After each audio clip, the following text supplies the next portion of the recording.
Alrighty, welcome in to another episode of These People Hate You. I don't have any words prepared today. Leave cities. Why are you still putting up with this woke leftist garbage? Okay, anyway, this clip was brought to my attention by Will Chamberlain, who quote tweeted this. Will Chamberlain goes on to say, when you vote Democrat, this is the type of person you are voting into power. Someone who thinks your physical security on public transportation is a bourgeois concern or a luxury. The tweet in question is Emma Vigeland, I think that's how you pronounce it, on the Majority Report today, says that the desire to feel safe on public transit is bourgeois and explains how one time she suppressed those bourgeois feelings when she was assaulted on the subway by a mentally ill vagrant, as everyone should. So without further ado, let's roll the clip. I was hit at one point sitting on the subway by a man who was having a mental health episode. He sat next to me and he was elbowing and kind of flailing around and hit me in the face and in my body. And it was jarring, right? The idea that I would want him to be hurt in any way, I just didn't want to be near him in that moment because I understood something was going on here. Every one of First full point, stop. A normal response from a woman obviously would be like to get away from that. She's not going to have the fight matrix when a man's flailing his arms and punching and kicking him. But to think that you can extrapolate the female mental breakdown of what to do in that situation and compare it to how men should act is just so disingenuous.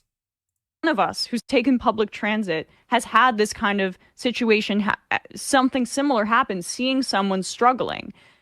That doesn't mean that our fear in that instance, and I was a little scared because I was hit. It's a problem. Like it's people that need help. But my fear is not the primary object of like what we should be focusing on right now.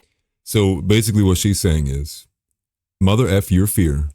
If you see a guy flailing on the subway, no matter how much meth that man may have taken, no matter how much he's screaming he is willing to die, you feeling fear for the safety of your life and the people who you may be with is secondary to getting that man mental health.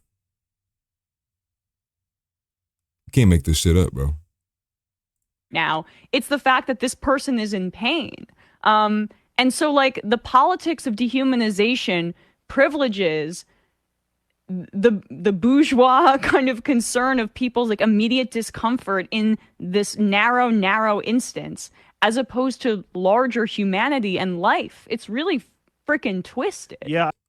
Two things. Again, the dehumanization is the fact that you would sit here and tell these people who were terrified on the subway that how luxurious it must be that you can sit there and fear for your safety while this man's having an episode.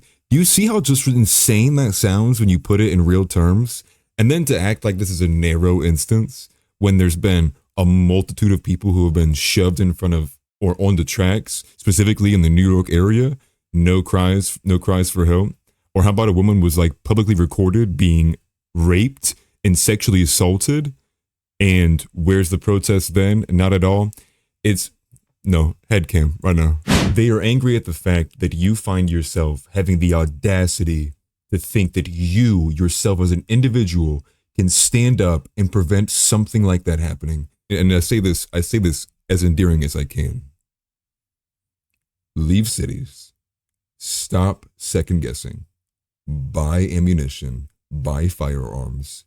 Because when it is you on the subway getting flails and threats shown at you, this is the only example you need to know about how they will view you if you decided to defend yourself. It's disgusting stuff. Peace.